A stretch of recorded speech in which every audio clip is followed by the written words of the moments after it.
Yo guys, what is good? Ase once again with another Illusion Connect video. This is take 4 and I hope that this one will go through. Alright, so today I wanted to talk to you about positioning, how I usually go about things, and maybe you can learn something from that. That is not to say that it is super complicated. However, there is some things you should always be aware of. So let's just jump into some partners and go over their abilities, and then let's also jump into some gameplay to explain a little bit further. So let's start with Kiraya. So she has an ability that lets her cast a shield on the entire row that she's in. What that means is if you place her in front of your leader will get shielded, or if you place her in one of the other positions, then the rest of your team might get shielded, whoever's in the row. It doesn't matter if you place her most in the front or in the back. However, usually you want to use your guard characters to guard your other characters. Alright, let's move over to some of the attackers. Usually the attackers attack their target right in front of them. So whatever is in the same row, they will attack that one. So Gemi, Pan, Saya, they're all like that. Next, we have some of the chaos ones. Miyuki attacks everybody, and then she also has a row attack. Beatrice has a cross pattern. Anna heals, she doesn't actually attack most of the time. She attacks one in front. Phoebe has also a complete board attack, which is pretty good. So Sachiko has an interesting ability because now it's in the same column, not in the same row. Rows are the horizontal ones and columns are the vertical ones. This can play a major role if you need to maybe circumvent somebody that is an annoying target. Let's just pretend that this here is a board. So you have Tiffany here and Flora here, Angela in the back, and where Phoebe is nothing. If you place Sachiko at Anna's position, then Angela will get hit and the opponent hero will also get hit, that entire row. So that is pretty good. We have a couple of more attack patterns, but these are the main ones that you should be aware of. Now let's jump into some gameplay to actually show you how to sometimes optimally place your characters, or sometimes where you place your character in not so optimal positions which still turn out to be fine. I will go over that a little bit later. Okay, so here we currently have one of my teams. This is still not fully optimized. I still need to do a lot of work with it. I just start to upgrade a lot of the lower end characters, the 4-star characters. I just haven't gotten enough of them. I want to have one of my guards, definitely my 2 attackers. I love me some Miyuki and Beatrice. Saya, I'm not sure if she can currently hold up with what I got, but usually she is in my teams. Anna and Phoebe are also going in, Angela for my revive, and then I'm starting to think that I want to place either Amon or Gigi in there. So one of the two will go in that place, but until I level them up, they are basically out. Okay. Alright, so here we are on normal and manual, and let's just go in with some defense reduction. This should take care of most of them. Nice. We place something in front of our hero to prevent direct attacks against him.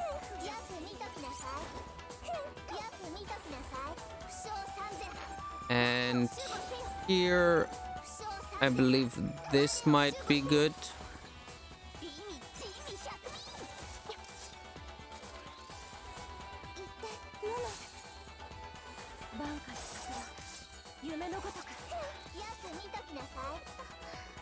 Okay, she's definitely dead. Let's place Anna here.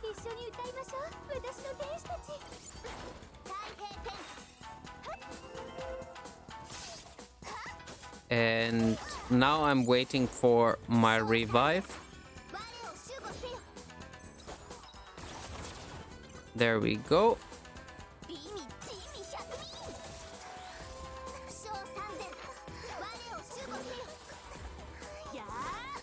So she should take care of a little bit of the front line. Then, oh god, they're so fast.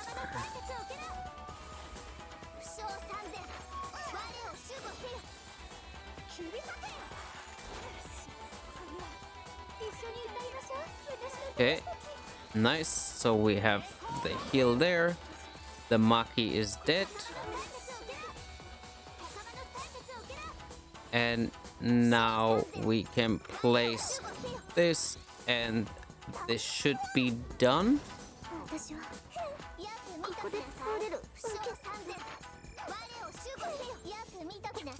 Okay, I hope for a heal, because the second... Oh.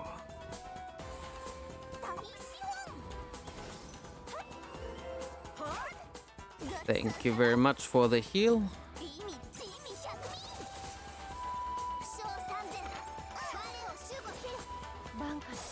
And yeah, this should be over.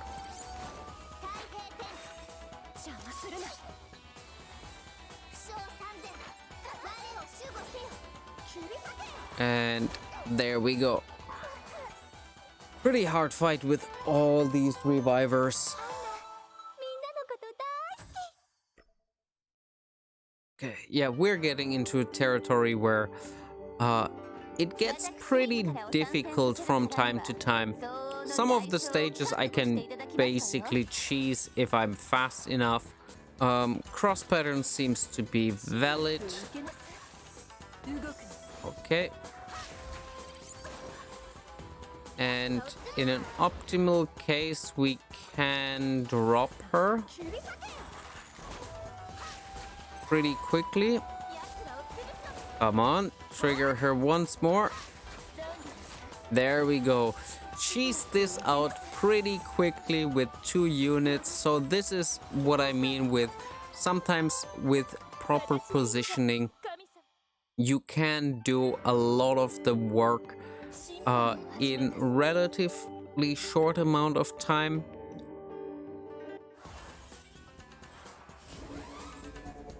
Okay, so this might be a stage where we can cheese it again. It just depends how fast we are. And let's place one more thing in front of her, that she doesn't get dropped immediately. Okay, that worked out pretty decently. With Maki we can drop these 3 little cats there.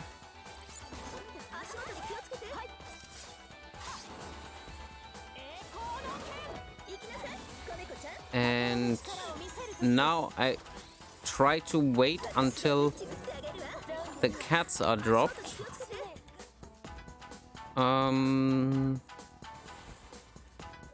Didn't really work out, so we placed this behind.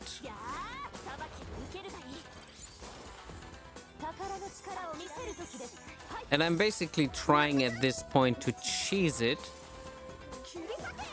My pan has a pretty good anger replacement, but I need to get Anna out pretty soon.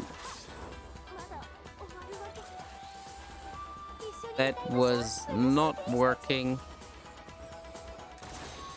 So the snipe and Maki might be able to drop it.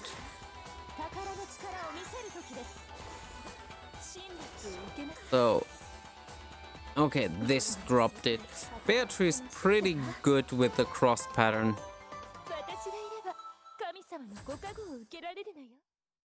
Okay, let's go into another stage in something lower where I can show off some more teams that might matter for other people. Takes quite a lot of tries. Okay, so here you can see we have a row one and we will get countered by her. And now I place another column one here because I want to hit both of them. Nice. So we have two column ones, which is pretty good. And there we can apply this. And what is her name? She has some really cool ability. Jasmine. Jasmine has one pretty cool ability. Attacks the enemy with the lowest HP and deals 120% damage. So this can go onto the boss pretty well. Pretty cool. And yeah, you can see both of her attacks are the lowest HP. And she has pretty cool combat passives as well. Don't sleep on her. She's pretty nice if you have her. Alright, let me try to summarize all of this. So number one, your positioning will matter on the attack order. If you place somebody in the most front, then they will attack earlier than somebody in the mid or in the rear.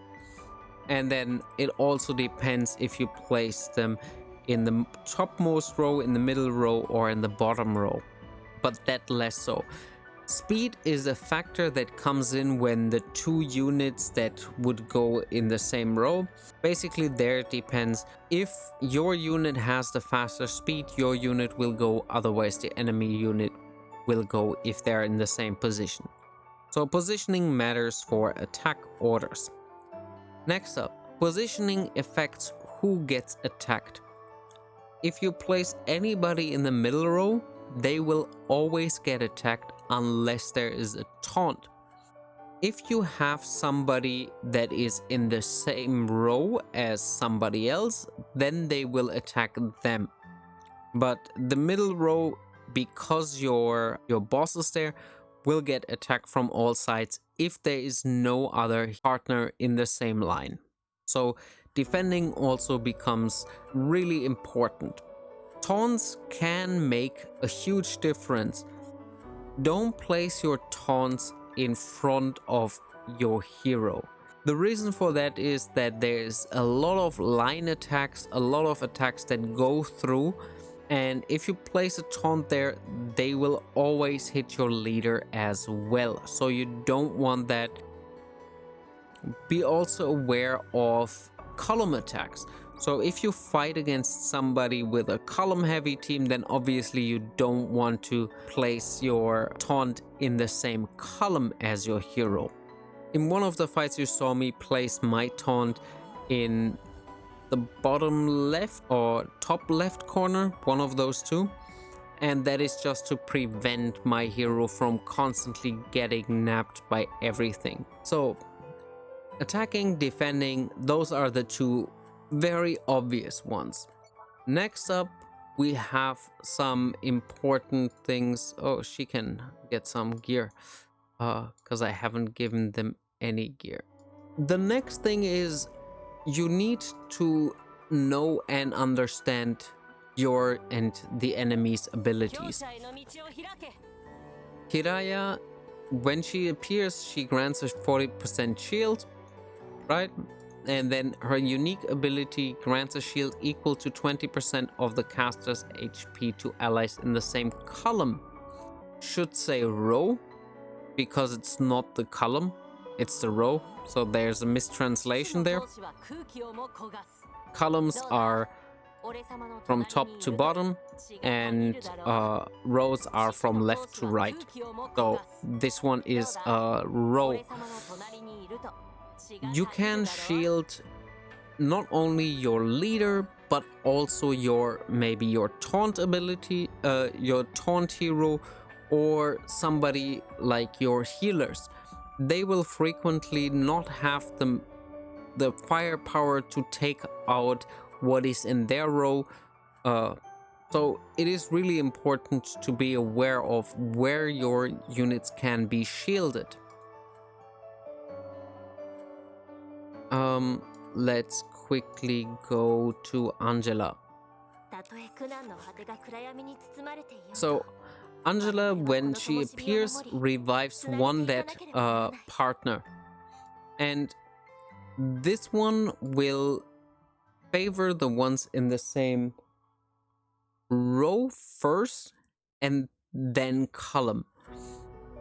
So you can influence it, it is not random. So there's another thing where positioning becomes really important. When I say positioning, I also mean that relative in time. So for example, there is Amon.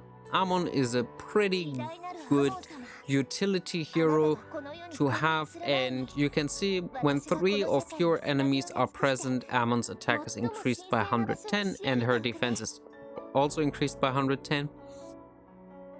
This is something you always want to have, but it's not 100% necessary.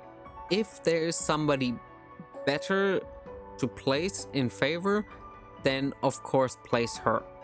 This will change anyway, so getting her out early should be your priority, and with a 13 cost, it's not really bad.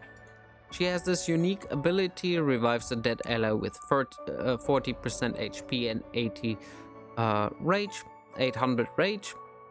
So that is really good if you can pair that with a healer. I would get her out, and usually I don't place her in the middle, I place her somewhere on the top or the bottom row. Probably the down left is my favorite spot for her, because cross patterns cannot hit her, AoE will hit her.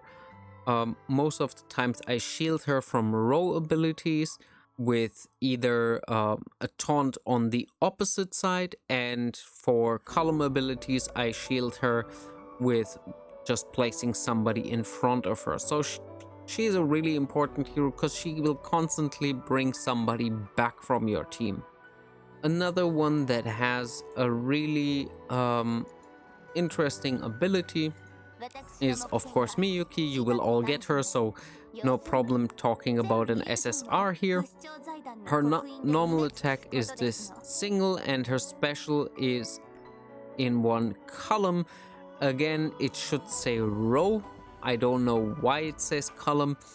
It goes from left to right, and she attacks them all in one row. You guys all know by now her AoE capabilities, very strong there, but that is nothing special here. It's again row, not column. And let's go over one more. I had somebody in mind that I wanted to talk about. All right, yeah, Tiffany. So she has attacks an enemy row, which should be column. I don't know, this kind of seems wrong all over the place. What does she say? Does she say column as well? These are all kind of flipped unless I am mistaken, but in the table it's rows left to right and columns up to down. I think that Battlefield might be flipped, and that's why this is flipped as well.